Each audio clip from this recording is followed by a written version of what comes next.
Hello, hello everyone. Good morning, good afternoon, good evening to the flight sim community. This is Viper 95, and we're back with another of our 50 States and 50 Streams series, part 45, guys. Yep, we have 5 more U.S. states to cover after today. We only have 5 U.S. states left to go. And we're here in beautiful Utah. We're at St. George Airport, just outside of St. George, Utah, in the southwest corner of the state. So today our flight is going to take us across from southwest Nevada, southwest Utah to North Utah. So before we get started, I do want to say hello to everyone here and all the lurkers. I hope you're having a good weekend here today. I know there's been quite a bit of stuff going on as always. So I hope you're all having a good weekend as well. We're going to have to take care of some stuff, obviously. So we're going to be doing some really fun flying in Salt Lake today. We got some amazing places to visit. The beautiful scenery, of course, along the way. So, of course, most people know Utah officially as the Beehive State, and it's because the beehive is a symbol um for Utah. It's like the place of honey, according to the Mormons. So, Utah is a really cool state. It has some really great things going for it as a U.S. state. Beautiful scenery, some um, really cool cities. It just has a lot to offer. Um, and this place just has a lot to offer as a U.S. state.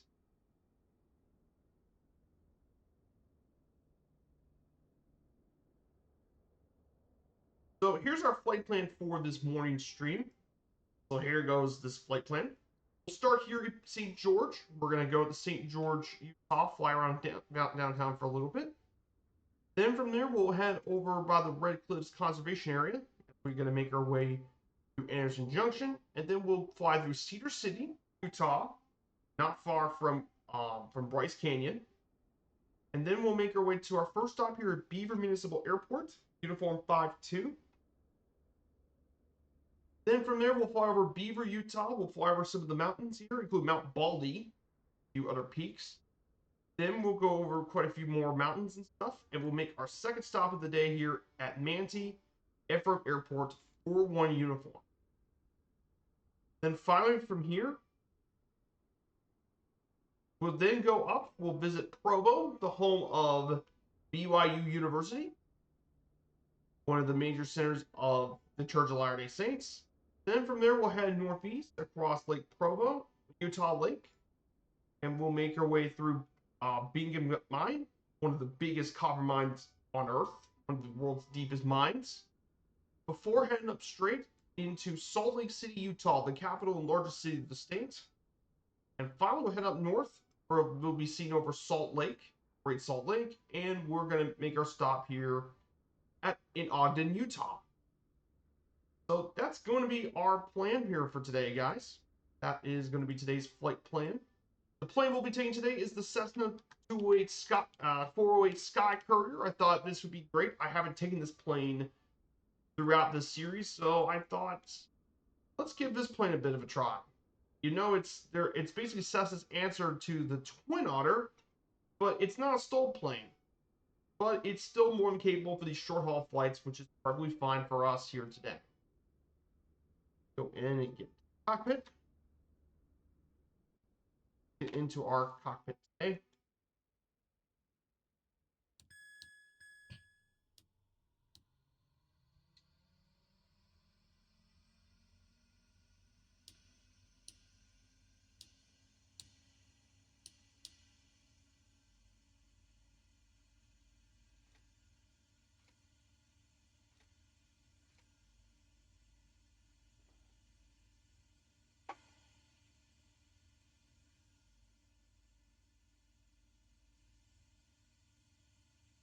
TAWS system test. Okay.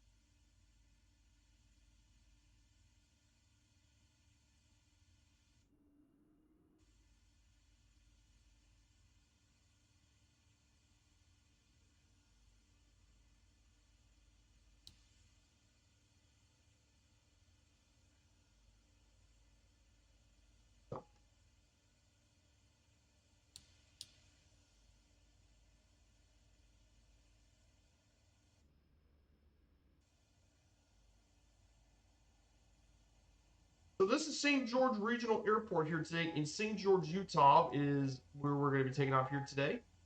So fun fact about St. George Airport, this is the main regional airport that connects St. George over to other areas of the West United States like Salt Lake City, Denver, Phoenix, LA, Dallas. This airport opened back in 2011 to replace the smaller St. George Municipal. It is actually home to one of the largest regional airlines in the world, SkyWest. This airport has grown quite a bit over the years. Last year it had 346,000 total passengers as well. So definitely a pretty cool little airport, and has a single runway that's 9,300 feet. So pretty cool stuff. Now St. George, Utah, which we will be flying over very shortly, getting ready to go. It's the county seat city of Washington County, Utah. It's Utah's 5th most populous city, and believe it or not, this is actually the largest city in Utah outside of the Wasatch Front, which is part of the area that contains Provo, Ogden, and Salt Lake City. With the population of 95,000 people, its metro's 208,000 people.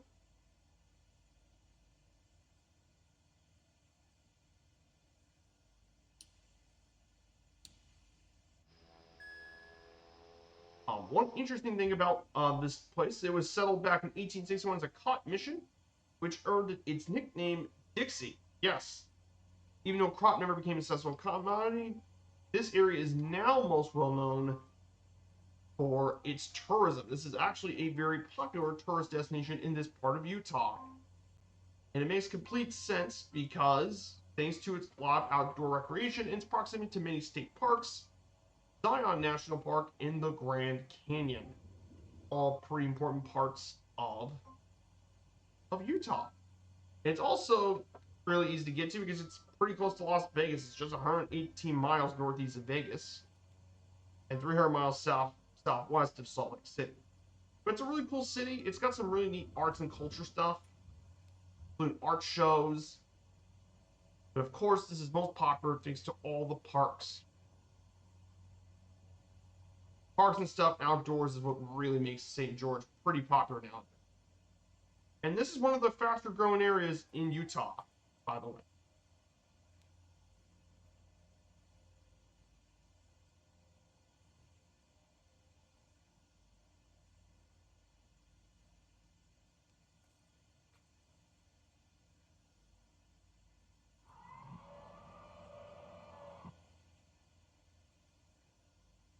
Hey, Alpha, what now? Good to see you, my dude. Welcome on in. We'll be doing a.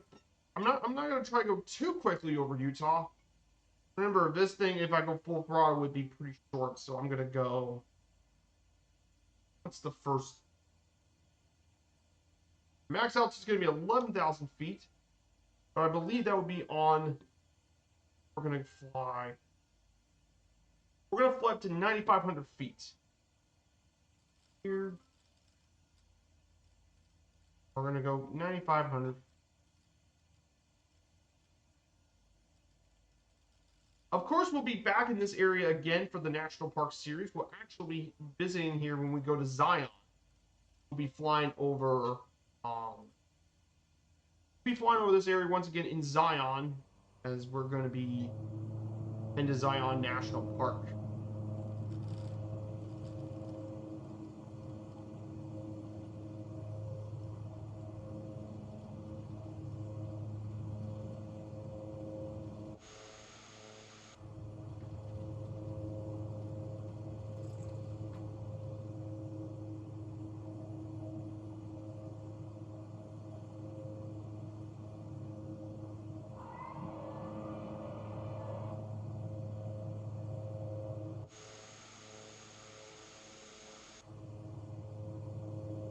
Yeah, St. George, Utah, really pretty area.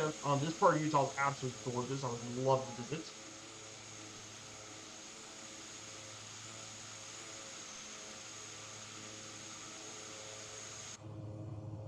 We're just going to go 1,000 feet per minute. We're going to climb our way up.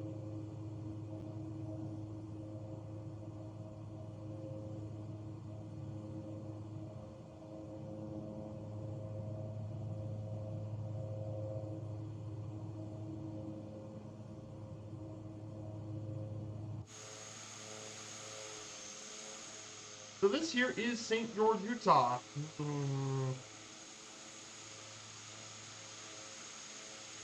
This here is St. George.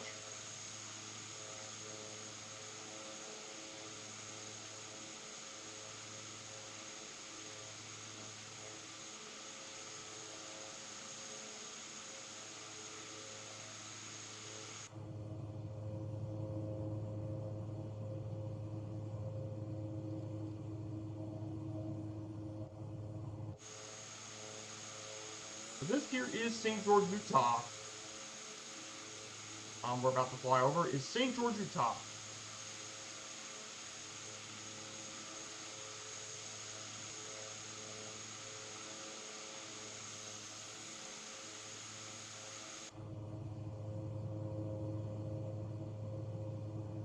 So right ahead, we're going to turn right here, as we're going to come into 9,500 feet above sea level. So we're going to go heading.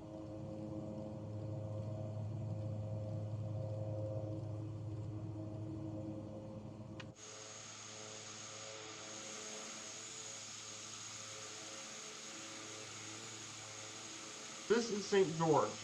Some really cool stuff. To our left is Red Cliffs National Conservation Areas to our left. You can see the Red Cliffs. And we can see Signal Peak up here is Signal Peak. That'll take us up there, of course. Let's go ahead and talk about the state of Utah for a bit. Known as the Beehive State, this landlocked Mountain West region state is surrounded by, is part of the Four Corners states along with Arizona, Colorado, and New Mexico, but it also borders Wyoming, Idaho, and Nevada. It's actually a population of 13 million. Actually, it has a population of 3 million people.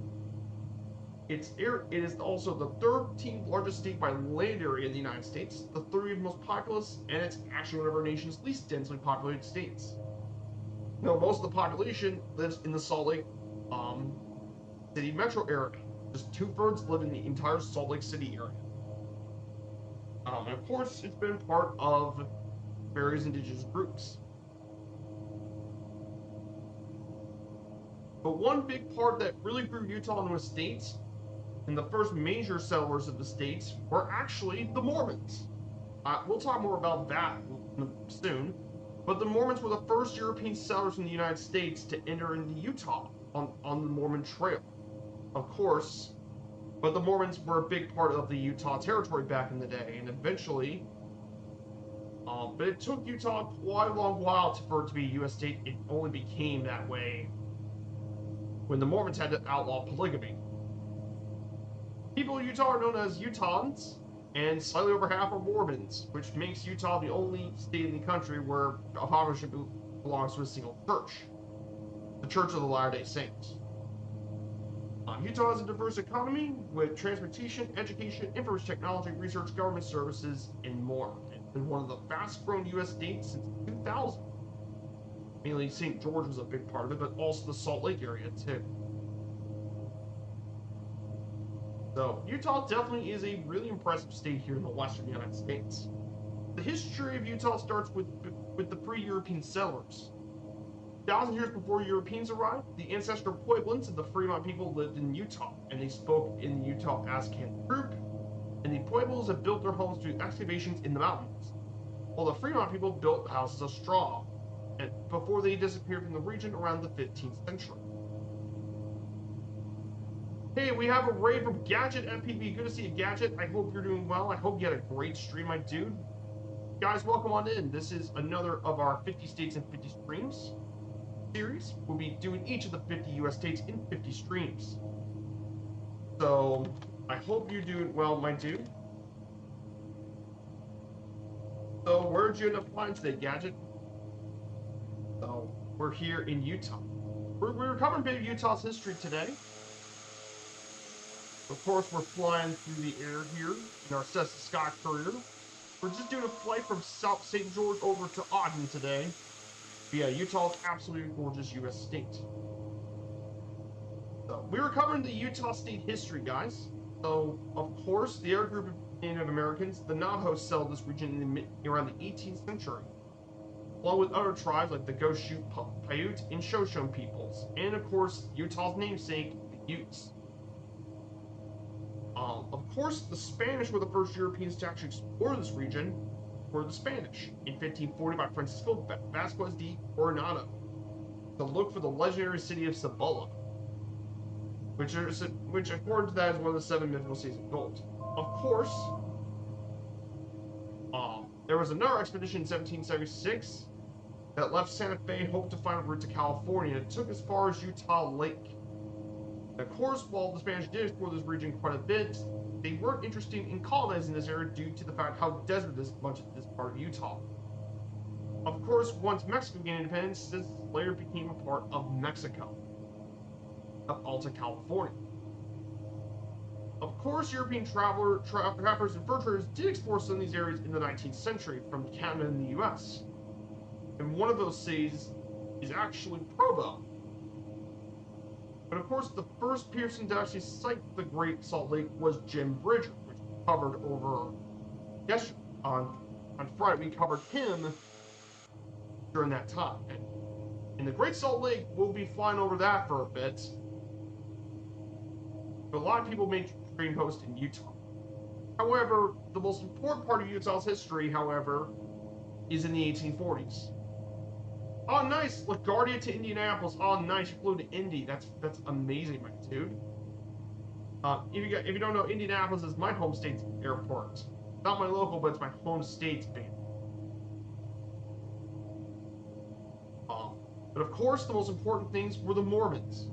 You see, with Joseph Smith's death in 1844, Brigham Young became the leader of the Church of Latter-day Saints in Illinois, and in order to resolve those conflicts, Young actually moved the Mormons over to the Utah Territory, and they agreed on the Mormon Trail, leaving from Illinois into Salt Lake City in 1847. And more for 22 years, more than 70,000 pioneers settled in Utah. Originally, they did struggle to survive, but however, they eventually grew into a large size. And of course, they provided settlement pioneers for other settlements in the West. And apparently, as a result, it became the major center of the Mormon community here in the United States.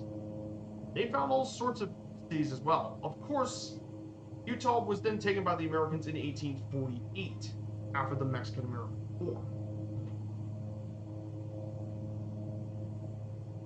Of course, when it did become the United States, and it did happen, there was definitely a lot of disputes over many decades because of the issue with polygamy. That was the issue of what separated the Mormons and the U.S. federal government.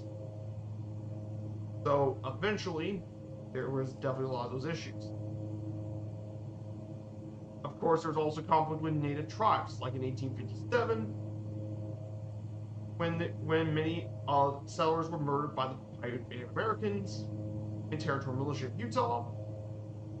Some of the troops ended up being in Utah for the Civil War, but Utah wasn't really actively involved in the Civil War. Of course, the Transcontinental Railroad actually was completed in Utah. It was at Promontory Summit, north of the Great Salt Lake, and the railroad brought a lot more people into Utah, and many business people even made fortunes in Salt Lake City.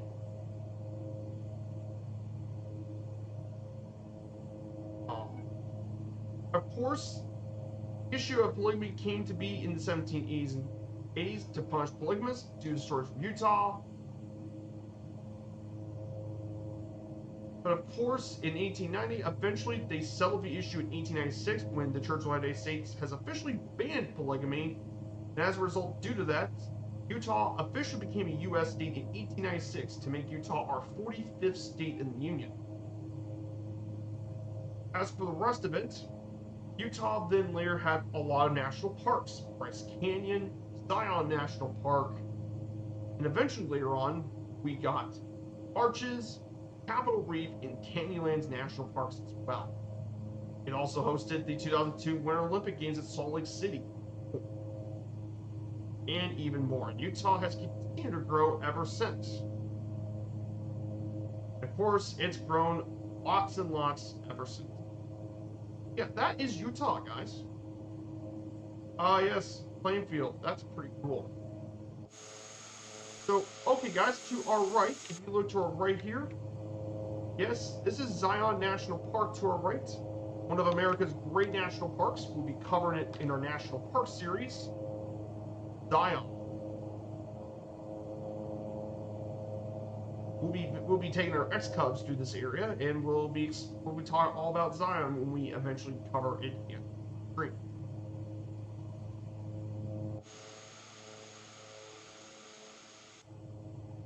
So, overall, Utah is a really cool state. Has a lot of really cool stuff too. The natural beauty in Utah is only a few states can rival Utah's beauty. I mean, Utah's home to 5 national parks, which ranks it pretty highly among the U.S. states.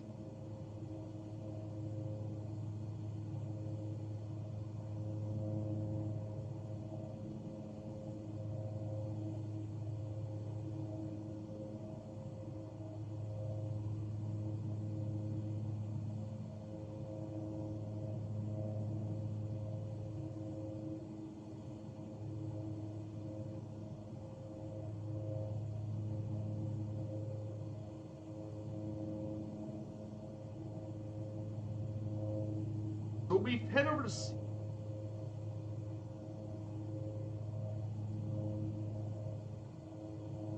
So the first city we'll be flying over for a bit is Cedar City, which will be our next city we'll be flying over shortly. Cedar City is located in Iron County, Utah, about 250 miles south of Salt Lake City. This city is most well known for its Shakespeare's Festival, as well as the Utah Summer Games and other events. The population is around 35,000 people. It didn't become corporate founded until 1851. It was named after the juniper tree, or they call it cedar, but it's juniper tree.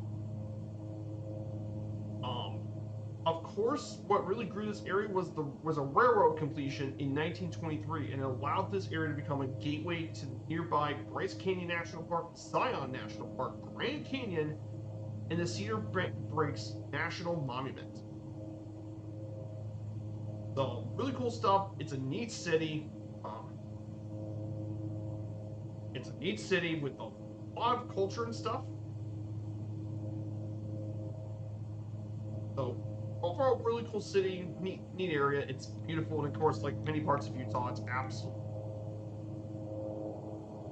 Let's go over. Let's go over our flight plan shortly, guys. So, the one thing about Utah that I really do like as a state, though, if it's one thing Utah has, Utah is home to some amazing national parks. In fact, a lot of people don't know this, but Utah actually is the third most national parks of any U.S. state. The only states with more national parks are in Alaska, with 9 national parks, and actually California has 9 national parks. It's first. California's first with 9 national parks, including that of Yosemite, Sequoia, Kings Canyon, Cano Islands, Death Valley, Joshua Tree, Lassen Volcanic, Redwoods National Park, and Pentecost. And then second is Alaska, the east, which includes the national parks of Glacier Bay, America's largest national park in Wrangell, Kenai Fjords, Lake Clark National Park, Katmai National Park, Gates of the Arctic, the least visited national park, Gates of the Arctic, and Coboq Valley, and finally, the crown jewel of Alaska's national parks, Denali. So, yeah, Utah, tons of national parks, and if you're a nature lover, Utah is definitely an amazing place to visit.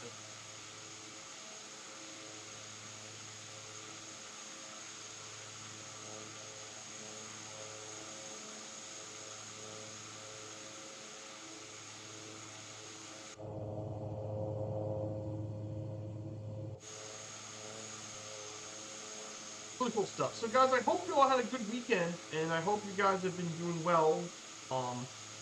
As always, I hope you've been enjoying your weekend. So, I have my Discord link if anyone's interested. I do stream 2 days a week, on Fridays and Sundays here on Twitch. But one of the big things, though, coming up is this series will eventually end in a couple weeks. We'll be going visiting 5 more states after this. We'll be checking out the U.S. states next week. Our next 2 U.S. states will be covering next week. Next Friday will be the U.S. states of. It will be the U.S. state of Oklahoma on next Friday. So we'll travel through Oklahoma, and then the land of enchantment on next Sunday, New Mexico. So yeah, we're getting near to the end of the series. Crazy to think about we're getting near to the end of our series.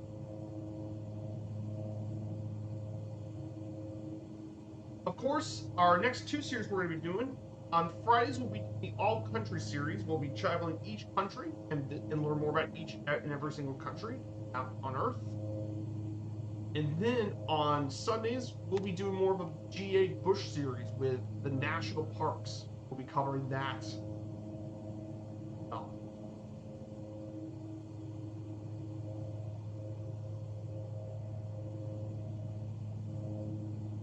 So we're going to cover a little bit about the geography of Utah as we're flying to our next stop. So in terms of geography, Utah, of course, is known for its natural diversity and home to all sorts of unique geographic features. Arid deserts with dunes, to thriving pine forest mountain valleys, to beautiful lakes, canyons, and more, making Utah a very interesting state as well. And there are 3 main regions of Utah: the Rocky Mountains, the Great Basin, and the Colorado Plateau are the 3 main geological regions here in this state. Of course, terrain is a big part of the Utah's characteristics. Right now, the entire middle third of the state is the Wasatch Range, which rises to almost 12,000 feet above sea level. And of course, most of the cities are actually in that mountain range, which includes, of course, the Salt Lake City metro area, Provo, and Ogden, all across the Wasatch Range. As a result, the Wasatch is home to many world-renowned ski resorts. By light, fluffy snow and winter snows. The highest point of the state is actually in Kings Peak at 13,000 feet. Of course, much of the scenic southern and southeast landscape, which is the Colorado Plateau, is actually sandstone, more specifically Kayenta and Navajo sandstone. Makes much of the beautiful southern and southeastern half of the state. Of course, a lot of it was built by the Colorado River, which gives it some absolutely insane scenery. Trust me, we will be flying over that scenery plenty when we do some of the national parks in this region, most notably Canyonlands National Park, where you're going to have some of the craziest canyons on Earth. But the great, of course, East Utah is mainly plateaus and basins, and more. Very important stuff to cover. In terms of climate, it's dry, semi-arid to desert climate. However, the many mountains feature a large variety of climates. And dry weather, as a result, due to the rain shower of the Sierra Nevada, creates a bit of a rain shed. Most lowland areas receive less than 12 inches per centimeter annually. However, the Wasatch Front can receive up to 15 inches. The driest area of the state is actually the Salt Lake Desert, which is about 5 inches. Utah's temperatures are also pretty extreme. Yes, Utah can actually get quite cold in winter due to the elevation and very hot summers. Utah is usually protected from major blasts of cold air by mountains, though major Arctic blasts can reach the state occasionally. And Utah has very few days of thunderstorms, only less than 40 days a year. And of course, tornadoes was pretty rare. So yeah, Utah definitely is a really interesting state geographically. There's a record temperature. The record high was 118 degrees Fahrenheit. It's south of St. George in 2007. And the record low was negative 69 at Peter Sinks in the Bear River Mountains in 1985. Yeah, that's cold. Very cold. In terms of flora and fauna, flora, for all the fauna, there's about 600 vertebrate mammal species that live in Utah. And you can find mammals, large mammals like plain bison, elk, moose, mountain goat, pronghorn, mule deer, and bighorn. Of course, the most well-known bird in Utah is California gold, which is also Utah state bird. And the reason why this was important was apparently the gulls signaled to the Mormons about the harvest and saved the Mormons here in Utah. Of course, other birds include like the American robin, common starling, finches, eagles, quail, bluebirds, sparrows, more. And of course, there's lots of different invertebrate species here too, from the bar scorpion to western black widow spiders, and even hobo spiders as well. In terms of flora, there are several thousand native plant species, including a variety of trees, cacti, grasses, and more. And there's about 3,900 species of plants. 31 of those are indigenous. Common trees include the white fir, Colorado single leaf, the Great Basin bristlecone, ponderosa, Rocky Mountain white, and more. And of course, the wide variety of different cacti species: desert prickly pears, feral cacti, cola, which can get really sticky into your clothes if you're not careful, and more. Of course, one interesting thing about Utah is it's home to the heaviest organism on Earth, called Panda. This is a quaking aspen clone that has around 47,000 stems. Yes, I kid you not. That's what this means.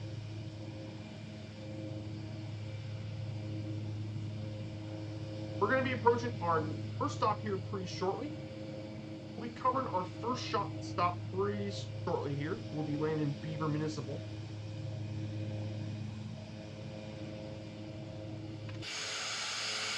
Let's fly over to the Utah scenery.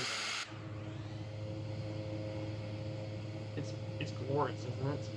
Now, the reason I wasn't flying any over the national parks in this flight plan, by the way, guys, is because, well, we're going to be visiting these parks in my next series. I don't want to bore you guys with that. I want to actually get into more detail.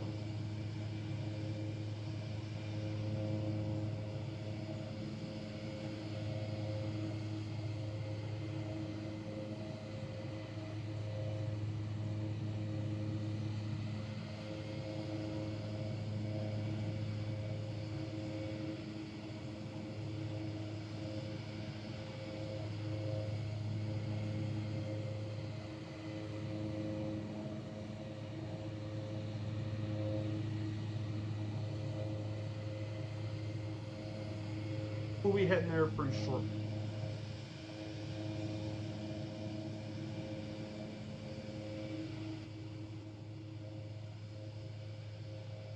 Be heading.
So, here's our route for today. If you guys want to join on in, we're in the Southeast Asia server, and here's our route if you guys are interested in checking along. So I hope you guys are enjoying this stream. If you guys enjoy this stream and learn more about our state, Utah, and you want to see more, smash that follow button and support the channel. We stream 2 days a week. We're going to do some amazing flying over our U.S. states. Like I said, I'm very excited for our next series coming around.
We're going to descend down to 6,500 feet.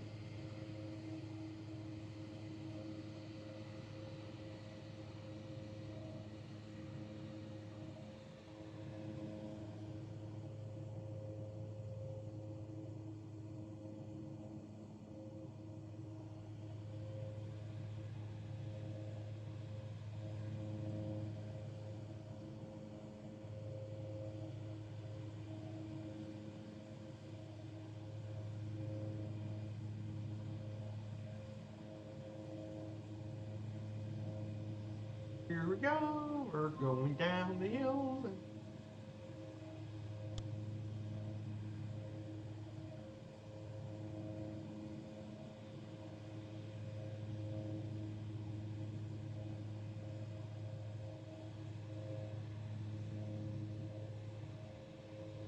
So, of course, one of the more interesting things about Utah was the state flag. They actually got a brand new state flag in 2024. They actually brought in a brand new state flag.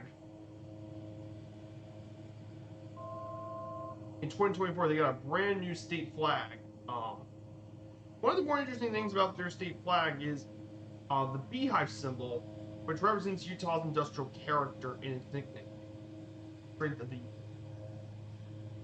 It replaced the old flag that was been around since 1913.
Here's our airport. Our first stop is going to be right here.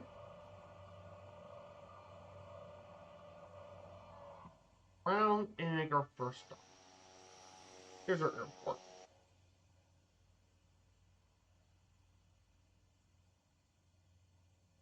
So we're going to stop here for a bit. We're going to make our first lane here pretty shortly.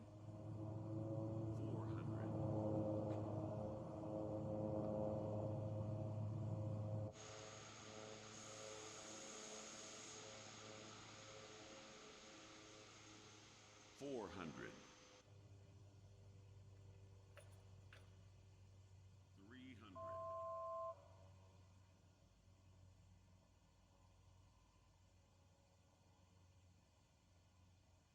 200.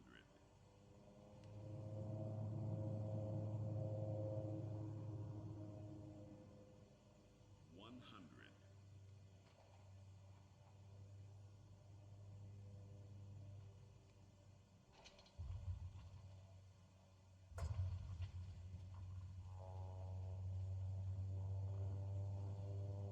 Not my best landing.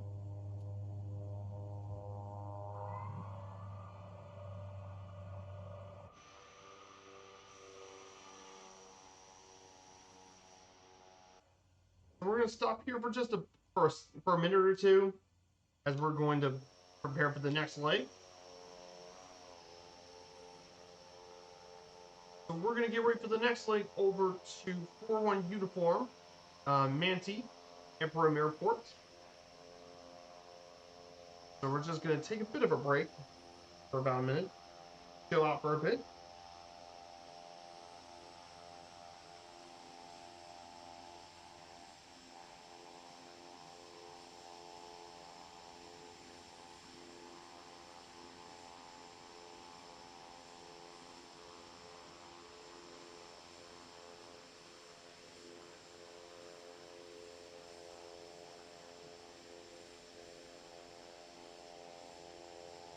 we're just going to chill for a bit, but we're waiting for the next leg, which is going to be the highest altitude leg of this entire trip. And this will be our longest, highest altitude leg. We're going to have to climb up to 13 to 11,000 feet next leg. So we have some pretty high altitude stuff next leg. We're going to go ahead and get ready to take off very shortly. Go ahead and get back to the end of our runway and prepare to take off.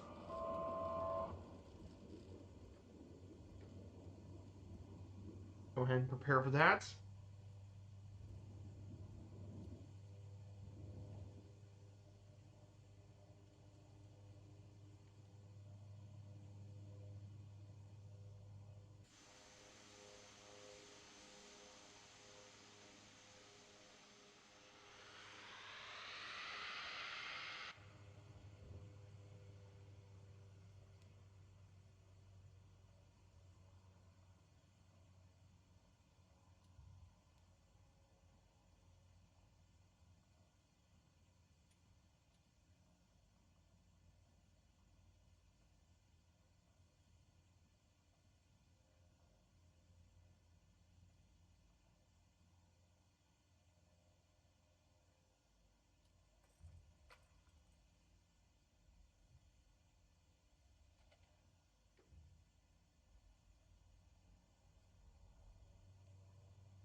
Here we go, guys. We're blasting off here.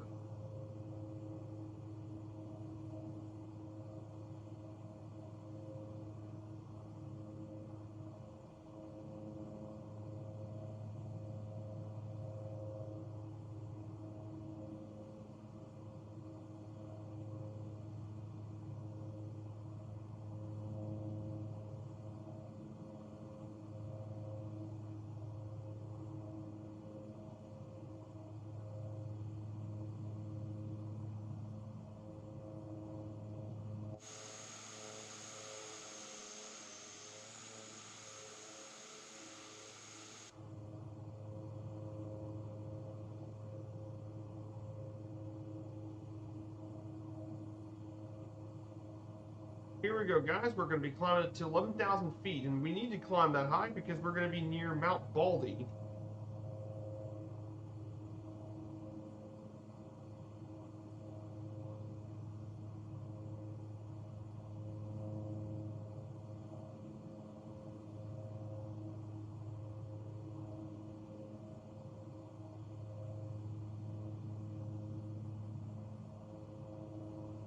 Go ahead and get up to the air, and we'll be talking more about some more stuff about Utah as we're going to reach, once we climb 11,000 feet.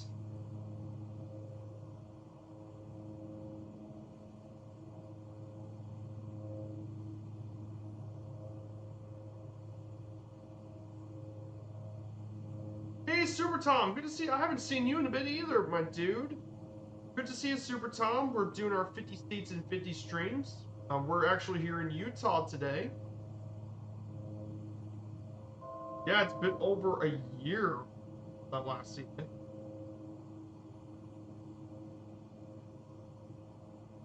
I hope you're doing well, Super Tom. We're on MSFS 2024. Been a while, so we're flying in Utah today. We're in the Cessna Sky Courier in MSFS 2024. We got Alpha What Now is flying the Vision Jet. He's going to be catching up to me pretty shortly. But I hope you're doing well, Tom. I'm doing very good myself. We're nearly done with this whole 50 States series, and we're getting ready in a couple weeks to do 2 more series. One on Fridays, one on Sundays. We're going to do the all country stuff on Fridays, and the National Park series will be covered on our Sundays.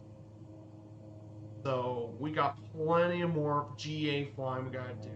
And yes, I'm only streaming 2 weeks now as well, so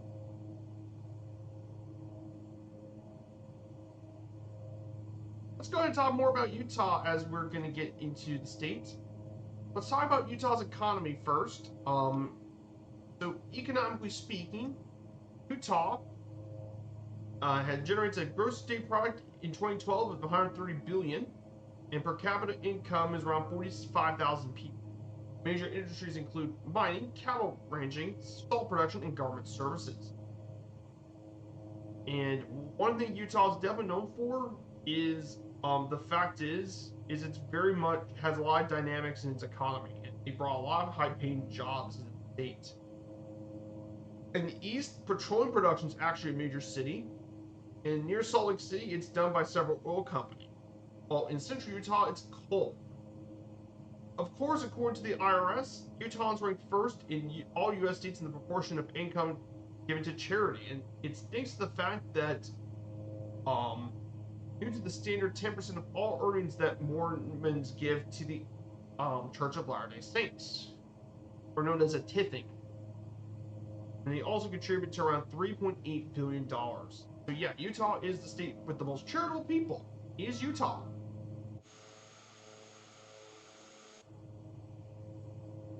Pretty cool, huh? Of course, tourism nowadays is a really big deal in Utah, thanks to the fact that Utah has the 5 national parks of Arches, Bryce Canyons, Canyonland, Capitol Reef, and Zion, plus 9 national monuments, most notably include Dinosaur National Monument, Grand Staircase, and Natural Bridges National Monuments, 2 recreational areas, and 7 national forests. The Moab area in the southeast is very famous for its outdoor activities, including Challenger Hiking Trails, Slick Rock Trail, and the famous Jeep Safari. And of course, tourism sees even more of a growth since 2002 Winter Olympics, most notably in Park City, which is home to one of the best ski resorts in North America. And finally, of course, Utah features many cultural institutions like Temple Square, the Sundance Film Festival, and the Utah Shakespeare. Tons of great tourist places for tourism. So, look at the peaks, guys. This is gorgeous. Yeah, there's Mount Baldy and the rest of that stuff. But man, the scenery here is fantastic.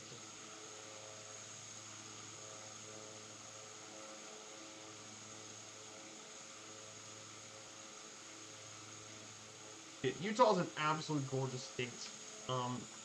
And like I said, it makes me more excited to explore the rest of the state with our general aviations.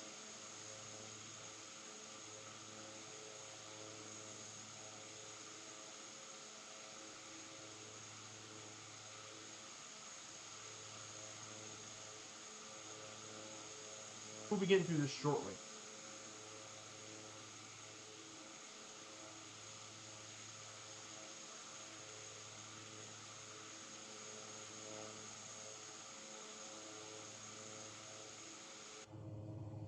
I'm gonna go ahead and descend down to 8,000 feet. Don't really need to go that high anymore for the rest of the leg.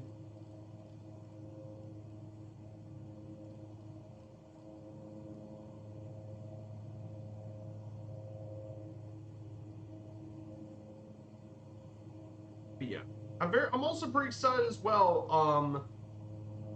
For about sports stuff coming up. The MLB All-Star Game is coming up soon. Be held this year in Georgia this year. It actually got to host in Georgia this time around.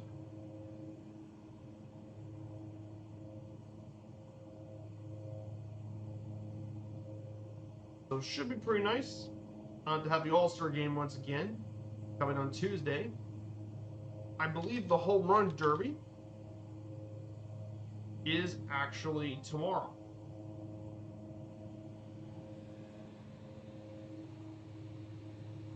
And this year's home run derby is going to be pretty cool this year because Cam Raleigh's in the home run derby.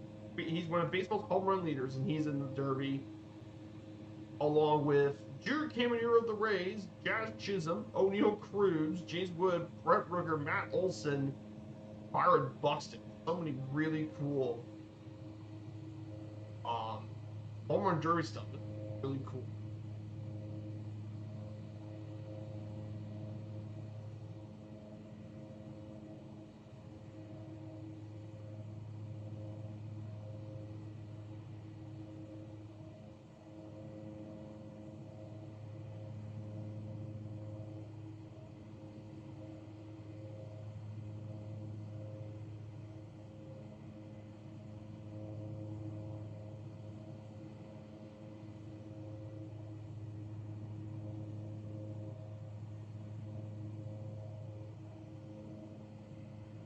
So, a lot of really cool stuff.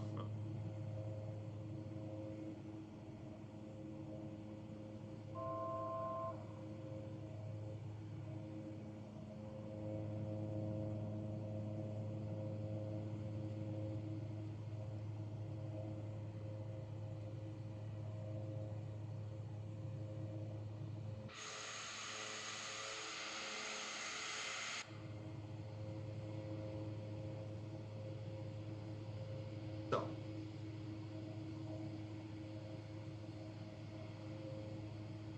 so we're gonna be arriving pretty shortly into Manti Emperor. The longest leg of the trip is not until we get to the Provo area in the Wasatch Front Range. That's going to be the longest. In addition to other industries, of course, mining is a big deal here in Utah. In fact, one of these being the Big M Canyon mine, which is the world's largest open pit mines, but also other stuff too. And there are tons of mountain mining towns. Park City was actually a mining boom town, as well as Alta, are mainly big for silver mining. And even today, it's still big because Utah has a lot of copper, gold, silver, lead, beryllium, and zinc. So, big part about Utah's economy. But one interesting deal to talk about is Utah's transportation. In terms of highway interstates, it's mainly I-15 and I-80. And they intersect near downtown Salt Lake City. I-15 travels north to south from entering from St. George up to Salt Lake City, while I-80 spans northern Utah east-west from Wendover, Nevada, and entering Wyoming near Evanston. In terms of rail and transit, Utah has eight Class 1 freight railroads, most notably the BNSF Railway in the Union Pacific. Passenger trail is by Amtrak's Daily California Zephyr train, which runs between Chicago and Emeryville, California. And it stops in Utah in Green River, Helper, Provo, and Salt Lake City. Of course, in terms of airports, the big airport in the state is Salt Lake City International, the only international airport in the state, and it's one of the hubs for Delta Airlines. It's among one of the best airports for on-time departures and fewer cancellations. And it has more than 100 destinations throughout the US, Canada, and Mexico, as well as Amsterdam, London, and Paris.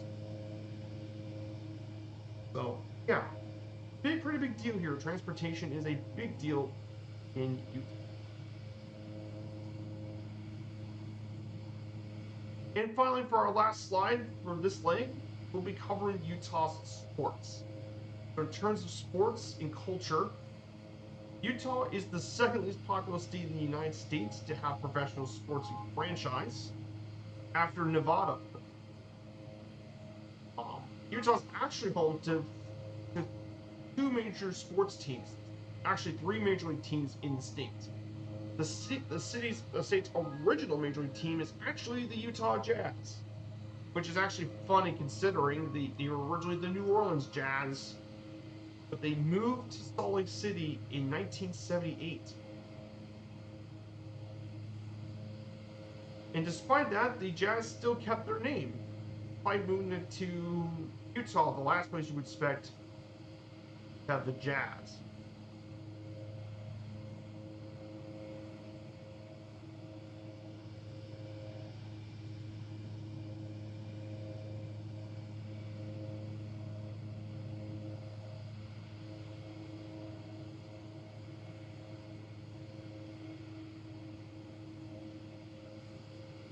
Of course, in 2004 they have of course, their next major league team. They have the Salt Lake Stars, which is the G League. Of course, the next major league team they have is the Real Salt Lake of MLS, founded in 2005, and it's the only Utah team to actually win a national championship, having won the MLS Cup in 2009.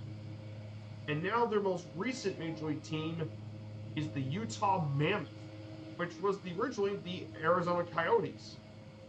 But they had to, but due to all the arena issues in Phoenix, they relocated into Salt Lake City for the 2024-25 season. They were known as Utah Hockey Club, but they officially got their name earlier this year as the Mammoth. Of course, they have several small minor league teams, most notably the AAA baseball's AAA Salt Lake City Bees. And they previously played at Smith's Ballpark, but they're now moved to the brand new Daybreak Field at America First Square this year. And finally, college sports are huge in Utah. Most specifically, the two schools in Salt Lake City and Provo, University of Utah and Birmingham Young University, the Cougars. And they are very big rivals. They might have those two schools do not like each other at all. In fact, they got some of the most hotly intense college rivalries in college sports. They nicknamed this the Holy War. And it's especially a fierce rivalry on the gridiron. And yeah, this is especially a intense rivalry in the gridiron. Like, very heated rivalry. Utah still leads this series. But that being said, the two teams still do not like each other. Of course, other sports include Utah State University in Logan, Weber State in southern Utah.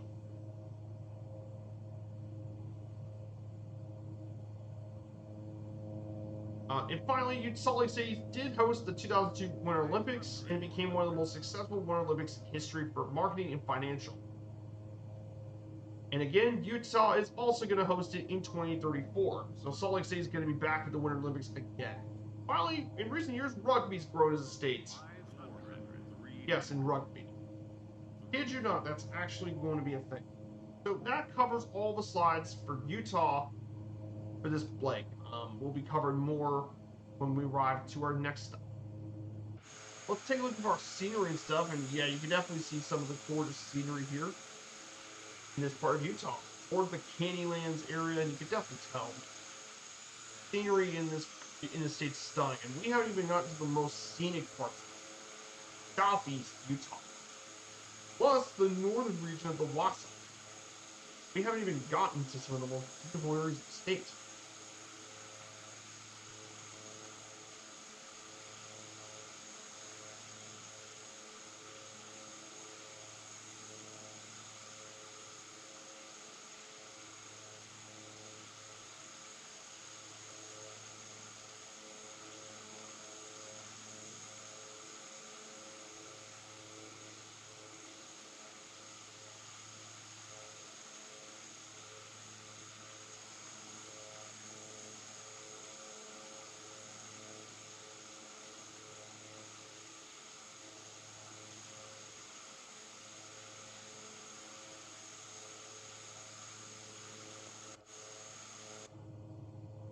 Scenery here is so. What I've been doing over the last couple weeks or so, I've been actually playing Football Manager a bit more today. I don't know if you guys would like to see me stream Football Manager 2024, but I've been playing. I built a new city for that game, of course.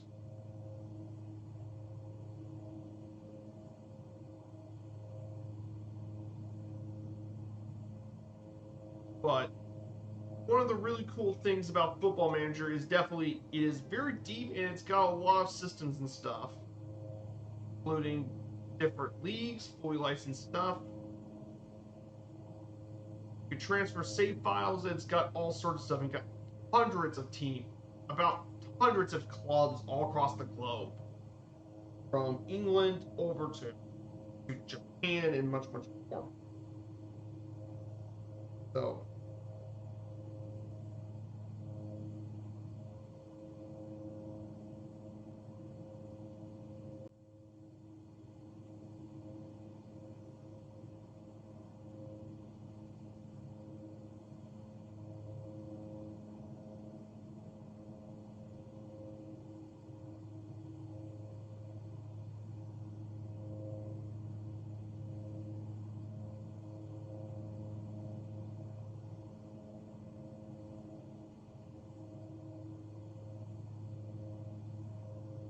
so I've been doing that quite a bit. And I've been doing a new save there. It's called Road to the Top.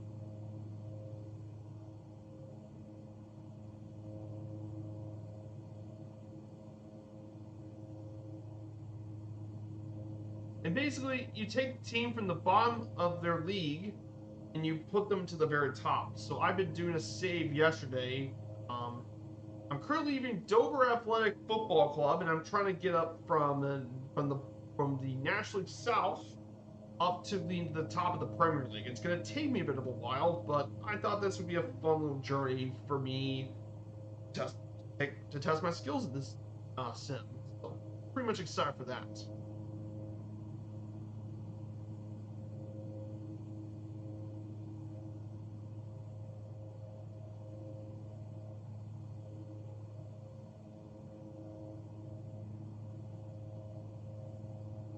So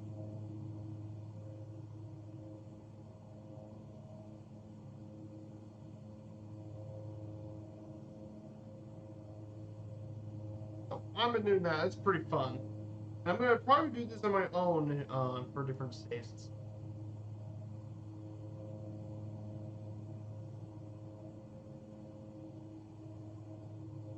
But Salt Lake City Airport, by the way, last year's had an all-time record, 28 million passengers last year.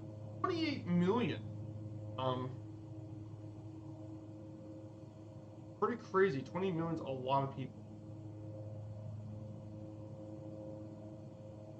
They're currently building a brand new terminal in Concord. So pretty cool stuff. Neat airport.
guys, we're about to make our way to our second stop of the day.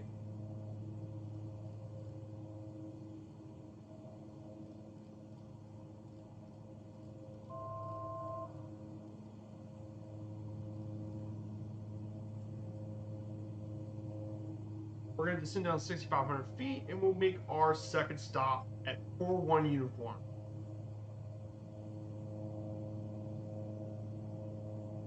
Yeah, guys, we only have one last leg left to go in this part of Utah. We will fly over the Salt Lake City area.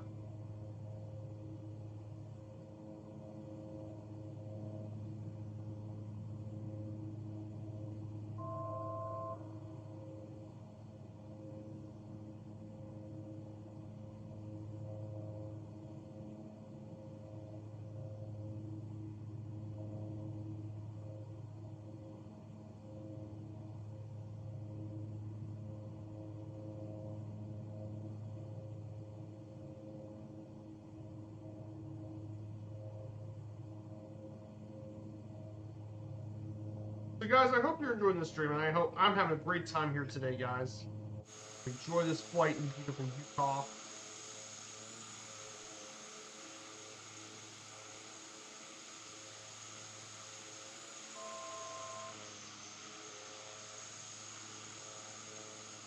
The scenery here is just... And we're going to get to some more pretty scenery when we do New Mexico and such.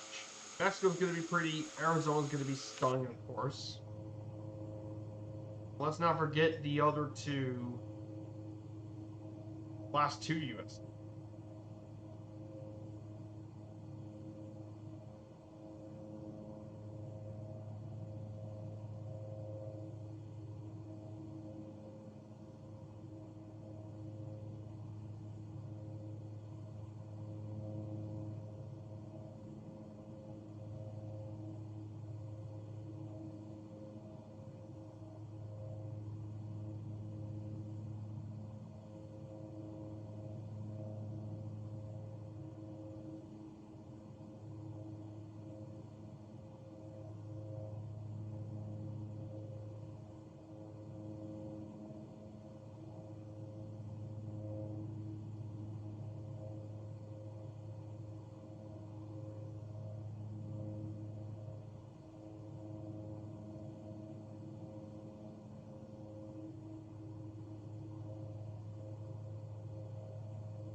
On smooth landing, guys. Negative 97 feet per minute. That's a great landing.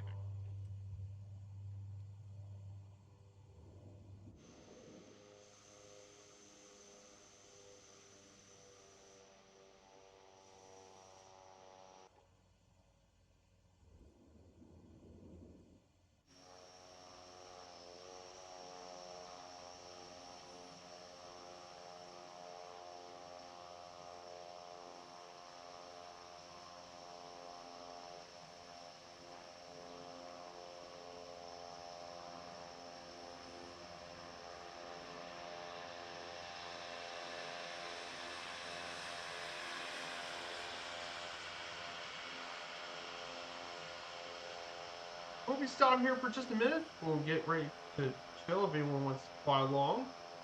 We're in the Southeast Asian server. Here's our server, and here's our. You guys are checking out where we're going to be going. Anyone wants to join on in?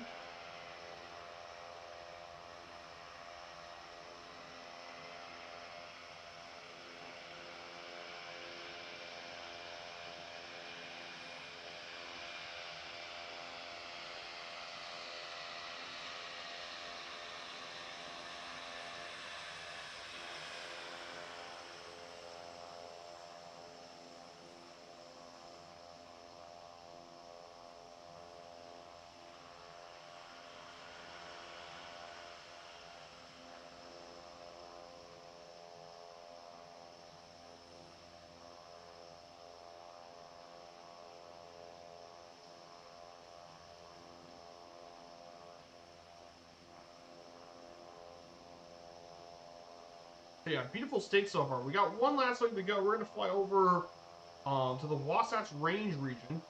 We'll be checking out Salt Lake City and stuff. But we got one final leg left to go. This one's going to be the longest leg of the trip, but an important part of the trip.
So we're going to fly to 11,000 feet, or at least this part of the leg. Then we'll descend down to 6,500 feet for the rest of the leg. For the rest of the stream, it's going to be around 6,500 to 6,000 feet. That's where we're going to be doing for this leg. So as we head over to Salt Lake City, I want to talk about some fun facts about Utah for a bit. So Rainbow Bridge, the dangerous abstract sculpture carved of solid sandstone, is the world's largest natural rock span. It is about 278 feet wide and 309 feet high. And where you can find Rainbow Bridge,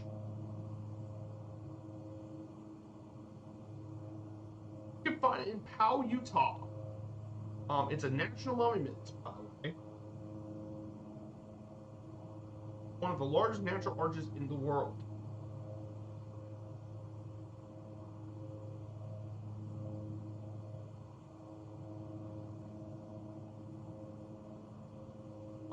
The second major fact about Utah is the Great Salt Lake. And we'll cover that when we get to. Whoops. Let's see. No, but the Great Salt Lake, by the way, is about 2,100 square miles, with an average depth of 13 feet. The deepest point is 34 feet.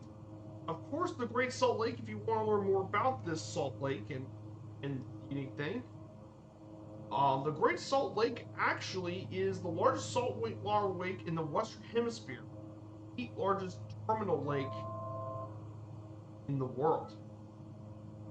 In terms of saltwater lake, the largest saltwater lake in the world currently,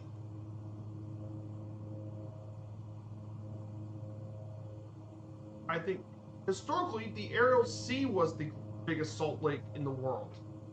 However, the Aral Sea was actually drying up in recent years.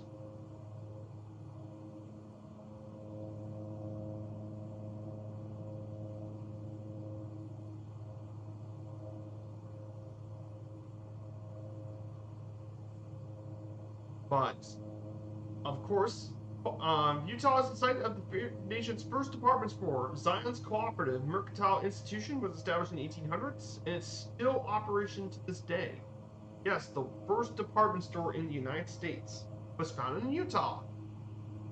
Of course, the controversy surrounding Glen Canyon Dam Lake Powell is often cited as the beginning of the modern-day environmental movement, and there was a lot of controversy with that dam. And finally, Beaver, Utah was the birthplace of two famous individuals of the past. The inventor of television, Philo T. Farnsworth, and the infamous Western outlaw Butch Cassidy. And speaking of Butch Cassidy, he's also part of the famous people. But there are plenty of other famous people. Maud Adams from Salt Lake, plenty of people in Salt Lake area. Maud Adams, very well-known actress, film director, and producer Frank Borzage. Of course, the father of modern firearms, John M. Browning, whose Colt M1911 pistol is actually the state handgun. Car patient Barney Clark from Provo. How about the Marriott family from Marriott, Utah? He founded the famous hotel chain. Religious leader David McKay. Pierce King Ogden, the namesake of Ogden, Utah, fur trader trapper. From Logan, Utah, from Utah State, Merlin Olsen, the Hall of Fame football player. The Donnie and Marie Osmond, very well-known singers. The famous actress Roseanne Barr. The first Mormon elected to U.S. Senate, Reed Smoot. Actor James Woods and actress Loretta Young are all some of the many famous people here from Utah. So yeah, pretty cool state.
Pretty cool stuff about Utah. Lots of famous people here.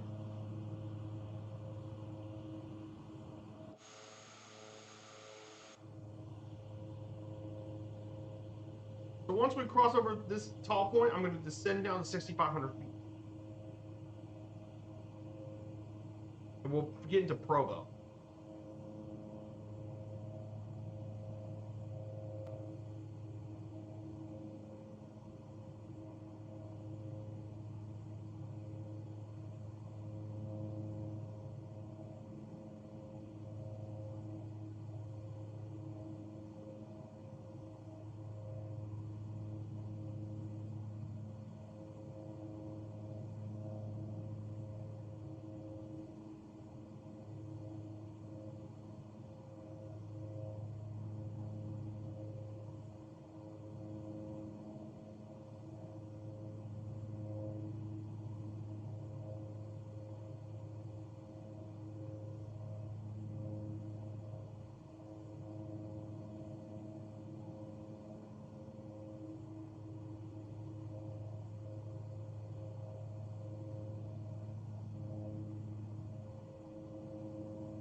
So our first stop is our first waypoint of this leg will be in Provo, Utah. Will be our first leg of the first waypoint.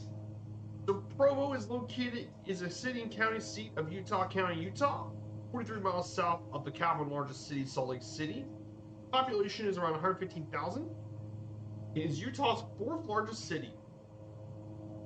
It is the second largest metro area outside Salt Lake City with a population of 526,000.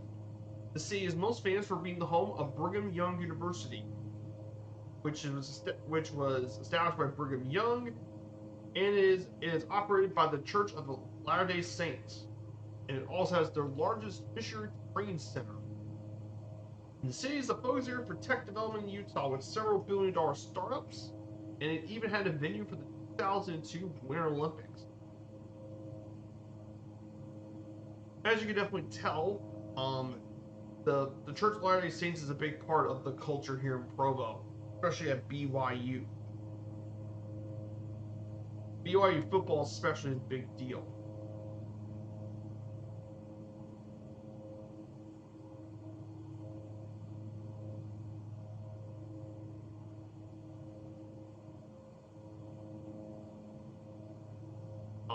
In addition, you can find the missionary training center, which can train up to 475 missionaries in over 120 countries. And they can teach more than 62 different languages. Yes, you've heard right. 62 different languages they teach at the training center. Pretty crazy. But Provo is a very important city in Utah. 500. In addition to that, Provo, Utah also has Provo's also home to many other interests, including the Lavelle Edwards Stadium, which can seat up to 52,000 people. Actually, no, 60,000 people, which is actually now the largest stadium in the Big 12. The Marriott Center, which is one of the largest stadiums in college arenas in college basketball, at 17,000 people. At one point, it had 22,000, but it went through a lot of renovations over the years.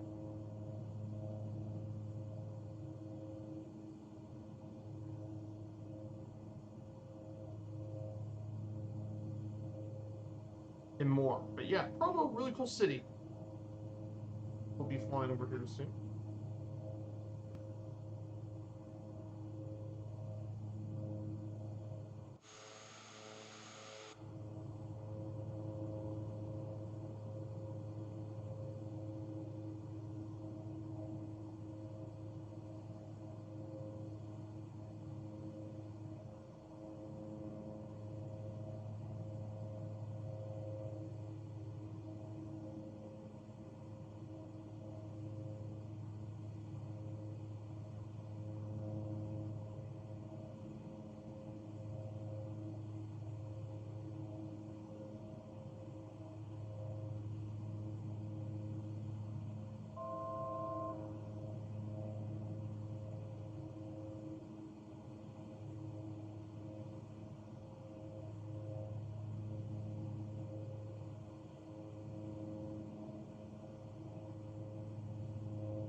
So here it is, guys.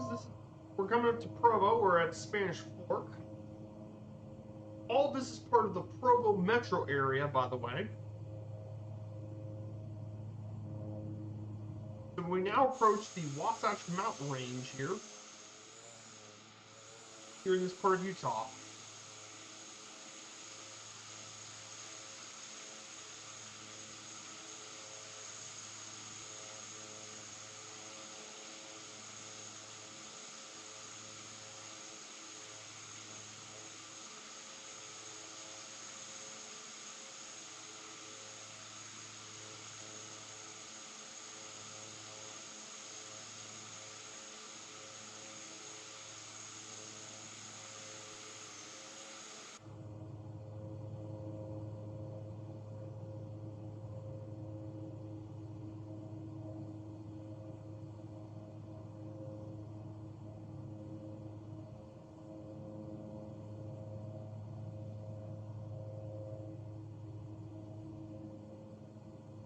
So right here in front of us is Provo.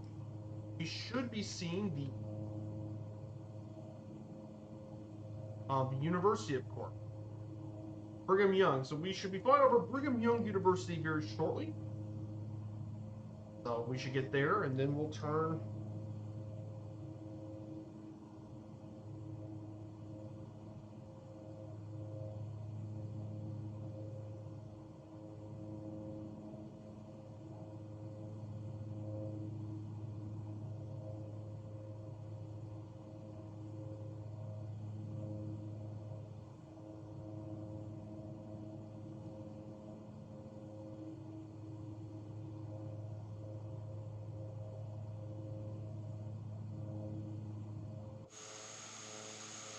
This is Utah Lake to our left. Is Utah Lake, one of the many lakes here in the city.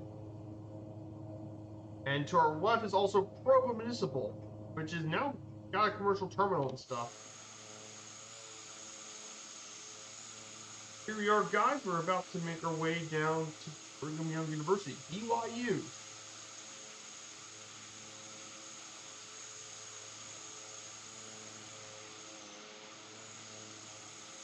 Yeah, the scenery here is gorgeous in this part of Utah. Like I said, the mountain range is absolutely stunning. That's it for the sports, and UC is the mountains behind it.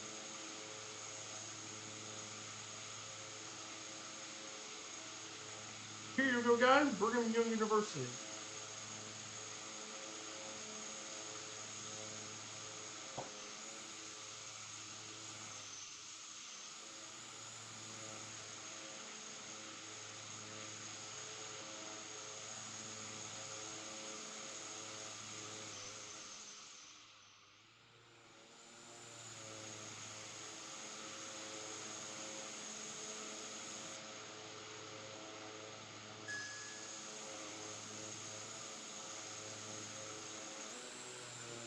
Yes.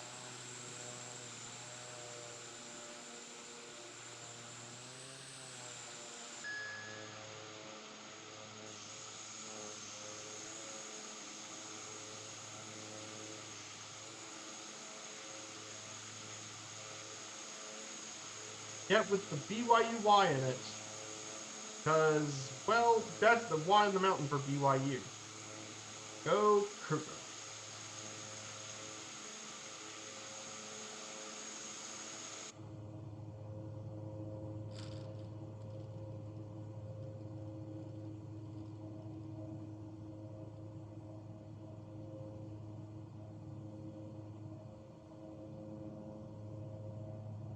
So our next waypoint is going to take us to Bingham Canyon Mine.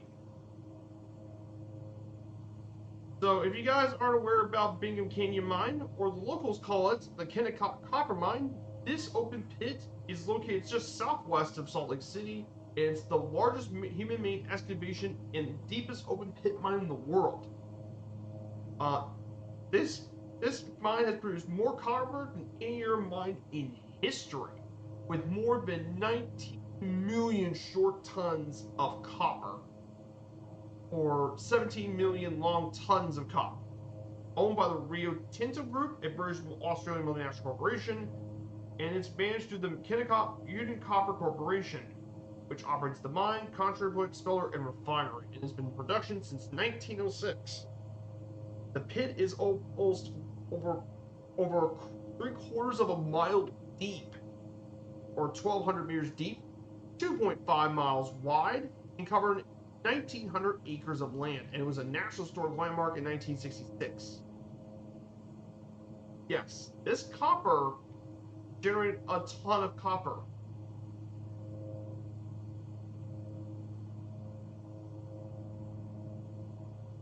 Yes, this thing is absolutely insane. This mine is. And they did lots of copper buried in them. We're going to check out this massive mine.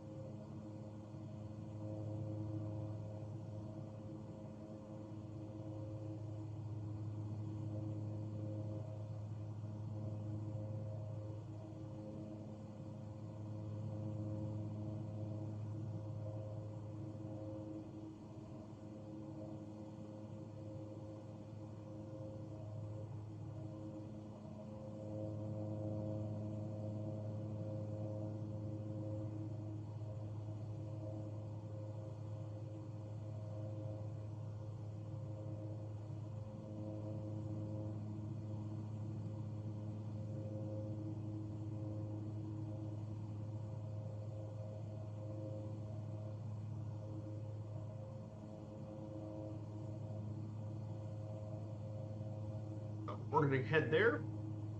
Then we're going to turn left, visit Salt Lake City, and then finally go through Ogden. I'll wrap up. Take a view of the Great Salt Lake.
So we're gonna go 8,000 feet and fly over the mine for a bit.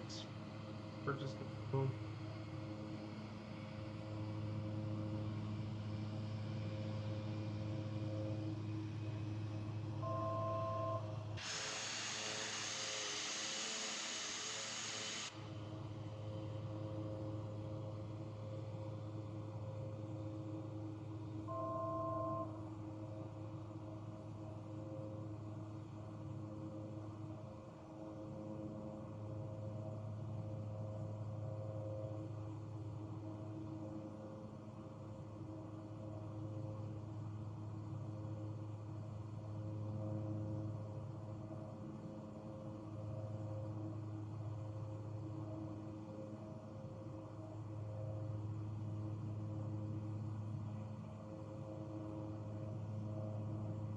Beautiful scenery here from Salt Lake City. So we're gonna fly over the mine for a second. And you guys can see just how deep this mine is. I'm not gonna land anywhere near it, obviously. It would be really difficult to get in and out of it.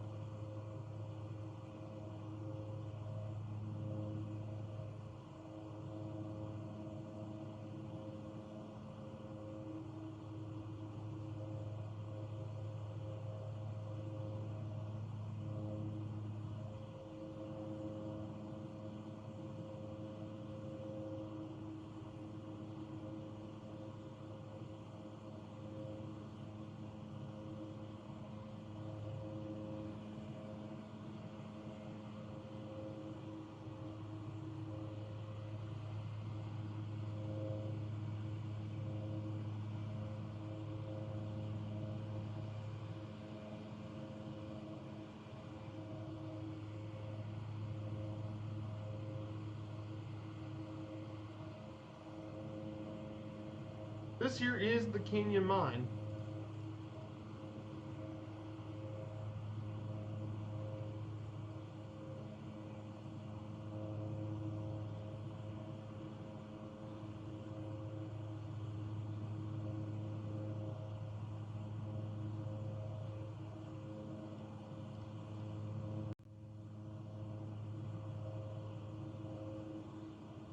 This is the Bingham Canyon Mine.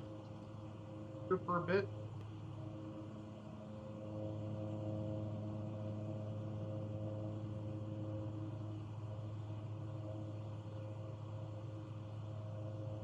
Here it is, guys, the Bingham Canyon Mine. Look, and tell me, look how deep this mine goes.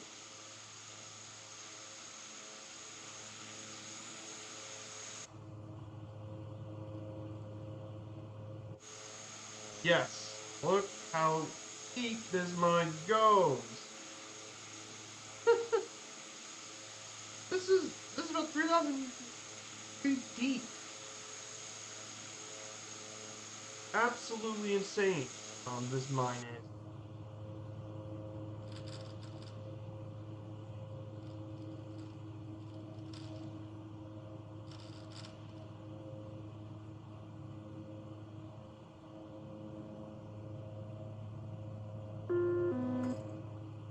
Yes, have to. 300.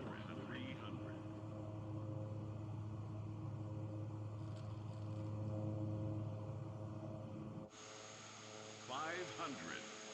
400. 200. 100.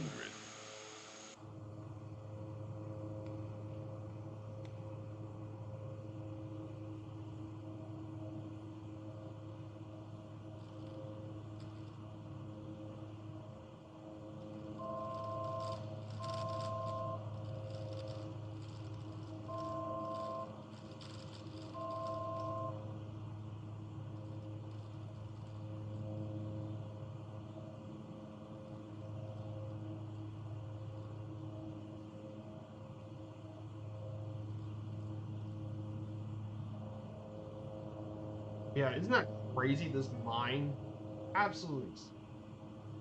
500. 500.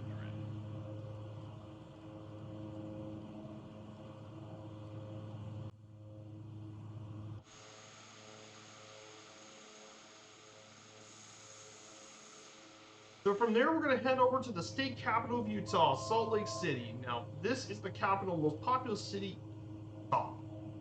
Its population is 199,000 people. However, its metro area is at a whopping 1.3 million residents, the 46th largest in the United States.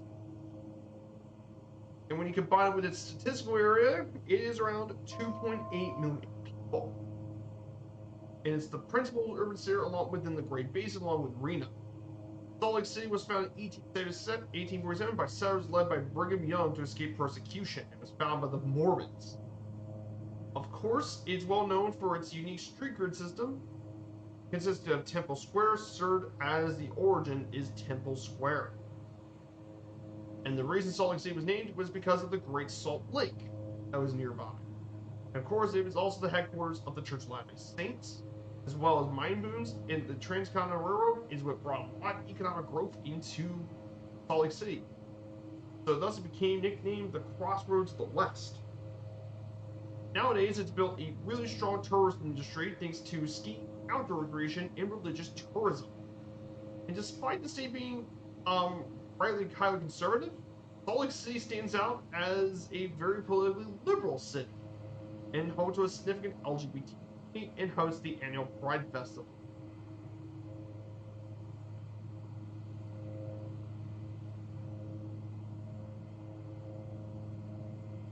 So definitely pretty interesting. Salt Lake City is a very different kind of city compared to that of the rest of Utah.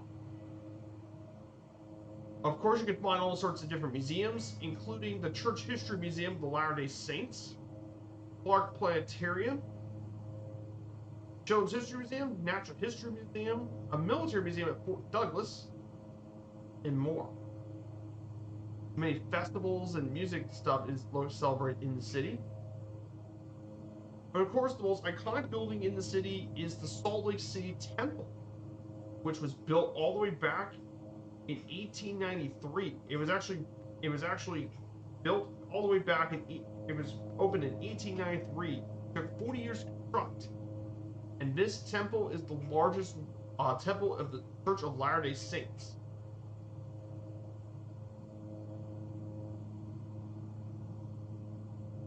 And apparently it's going to be done with renovations this upcoming year. But it's really cool though. This cathedral is about 222 feet tall.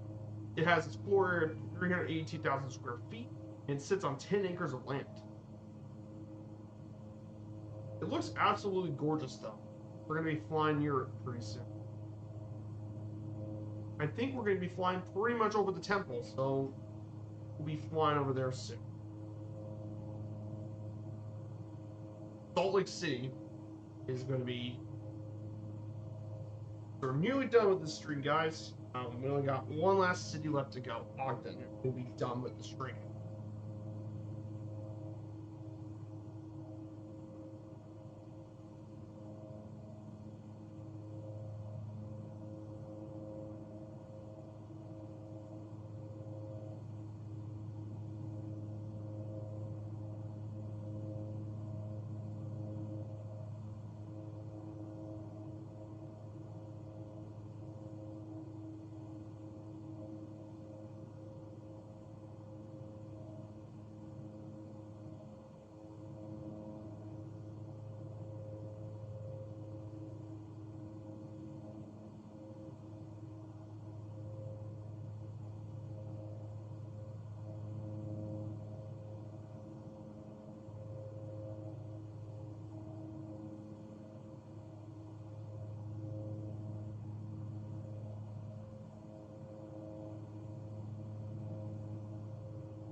Here we are, guys. Salt Lake City, Utah.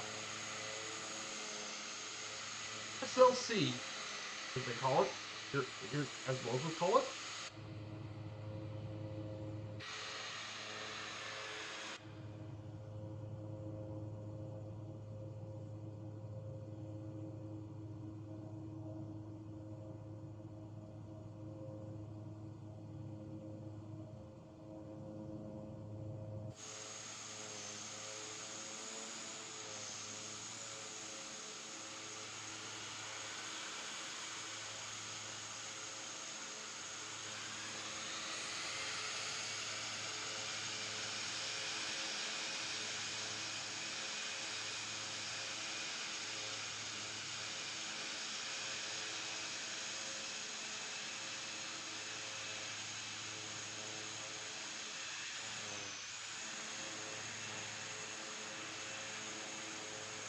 Here we go, guys. Downtown Salt Lake City, we have the Jazz Arena, home of the Utah Jazz. Of course, here it is, guys, Temple Square. And there is the famous Salt Lake Temple.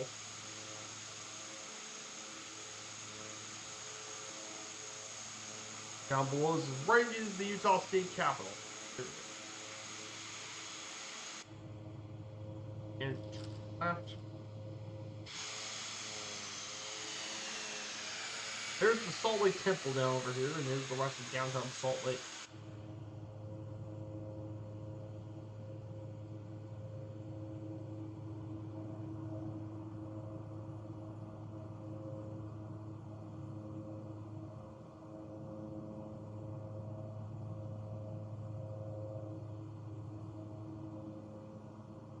And over to our left is the Great Salt Lake.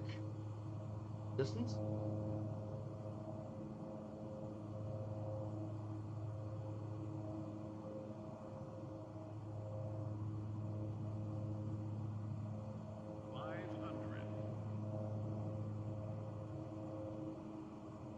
So this here is the Great Salt Lake here in Utah. Definitely one of the most interesting natural sites here in the city, of course. And this Salt Lake, by the way, is known as America's Dead Sea. However, despite it being really salty, this is actually really important naturally because it provides a habitat for millions of native birds, brine shrimp, shorebirds, and waterfowl. Um, and why, you may ask? Well, that's because the high salinity provides a lot of flies. And brine flies make a lot of their homes in this area and they provide food for a lot of bird species that migrate. Of course, that even attracts a lot of eagle populations because to hunt those birds.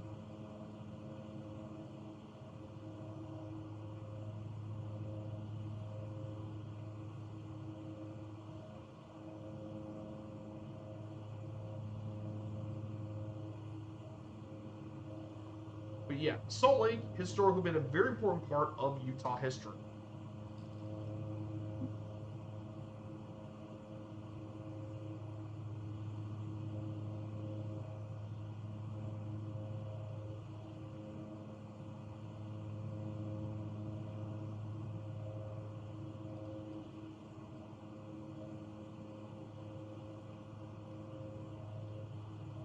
There's Antelope Island State Park to our left. Now we have one final destination left to go on this trip. Hey, Banslim, good to see you. Oh, from yeah, Salt Lake City, really cool city. I would love to visit at some point. Um, I bet you're from Utah, probably, Banslam.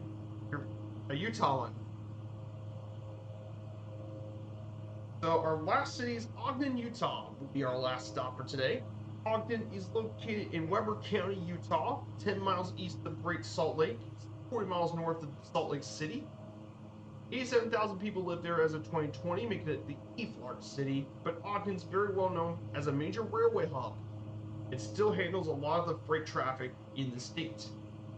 Also, it's known for many historic buildings and the location of Weber State University. It was where Damian Lillard played basketball. Okay. Originally, it was named Fort Buenaventura, but it was named Ogden, named after the brigade leader of the Hudson Bay Company, Pierre Ogden, who was a fur trader. One big part, of course, it was the closest site to the Golden Spike location at Promontory Point, Utah, where the Trans-Canada Railroad joined in 1869. Pretty cool stuff. Well, lots of historic building and stuff. And some of the sites of interest include Weber State University, Snow Basin Ski Area, which was used in the 2002 Winter Olympics, The Junction, a retail residential complex, the Bigelow Bin Lamont Hotel that was opened back in 1927, and the Jefferson Avenue Historic District, some of the famous sites of interest here in the city.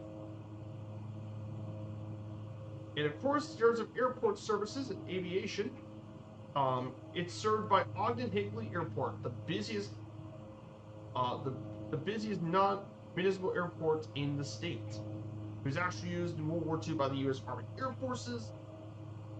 During the Second World War, it was used as an Army airfield.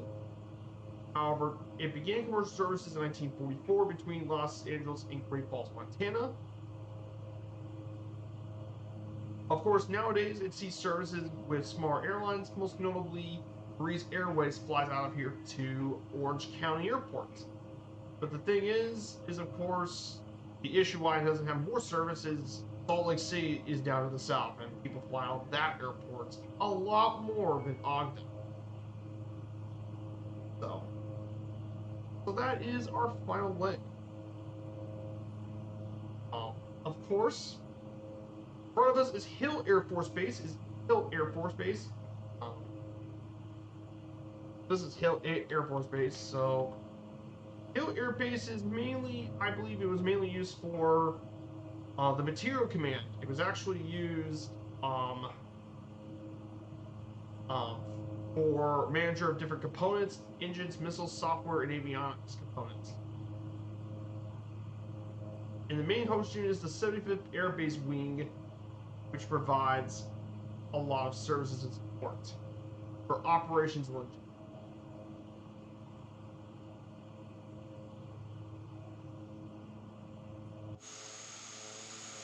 Yeah, beautiful stuff here.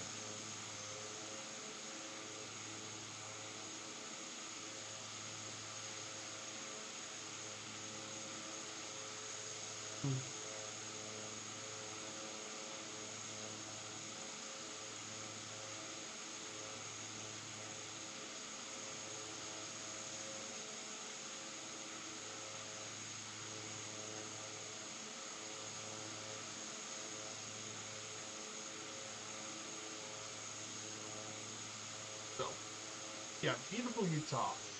Absolutely.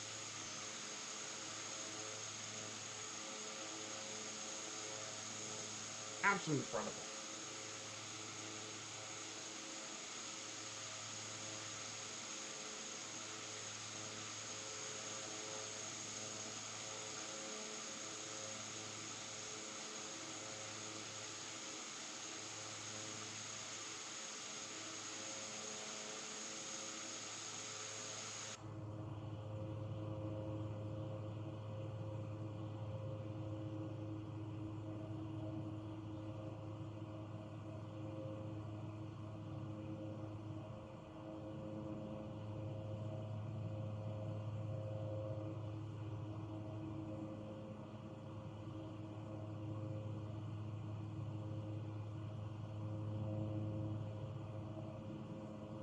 So this here is Ogden.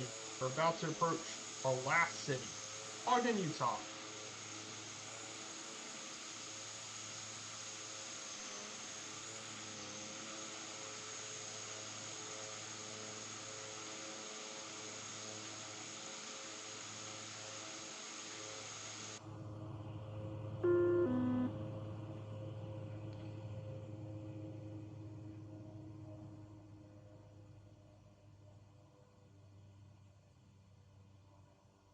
Turn and we'll land at 2-1.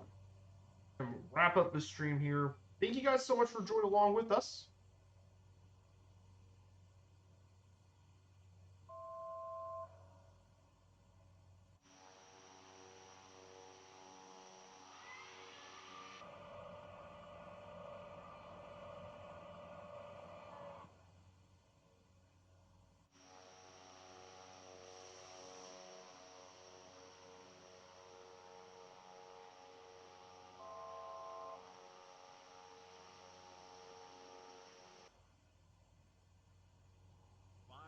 Hmm. 500, 400, 400, 400,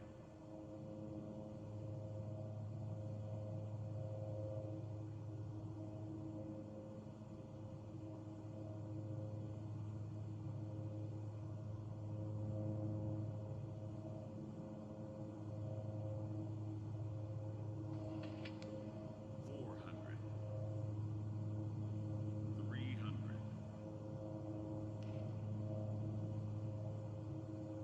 200, 100,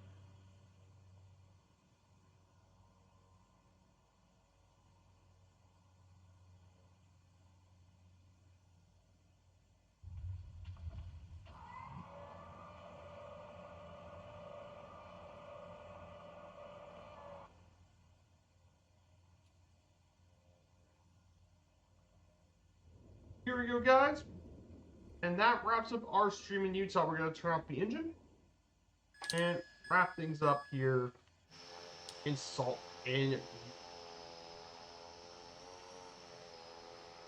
So, guys, thank you all so much for coming here today. Thank you, Gadget FPV, once again for the raid. I really do appreciate it, my dude, as always.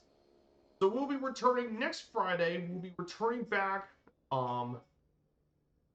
in beautiful in Oklahoma. So we'll see you in Oklahoma. We're gonna raid Tuto Murphy. He's currently doing a across the pond from Dublin to Detroit. So we're going to catch his stream. So, guys, thank you all once again on an amazing stream.